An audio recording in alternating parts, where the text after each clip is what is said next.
ahli ilmlar Allohning oldida javob berasizlar. Haqni aytinglar, yashirmanglar.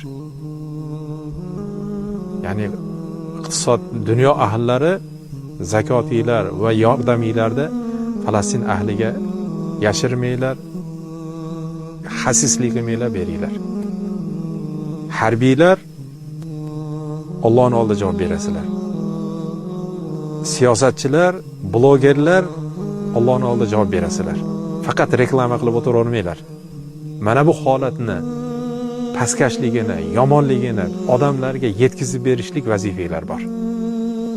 Rahbarlar Allohning oldida javob berasizlar. Allohning oldida javob berasizlar rahbarlar. Mana bu agarda sukut saqlab indamasdan tursanglar, ana shu Netanyahu va uning armiyasi bilan birga bitta safda jahannamda kuyasizlar. Rahbarlar, ko'zinglarni ochinglar, Alloh uchun eslataman. Bunga norozilik kayfiyatinglarni qo'linglardan kelganini qilinglar. Bu ulamolar hay'atining fatvosini aytyapman. Bugungi kundagi Falastinda o'layotgan har bir go'dayning qonini arab rahbarlarini va musulmonlar yurtlarining rahbarlarining qoni Netanyahu'niki bilan bir qildi dedi.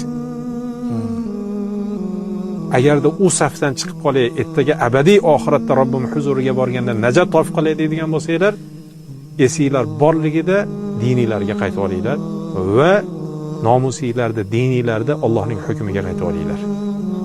Bu eslatma. Fazakkir fa inna zikra tanfa'ul mu'minin.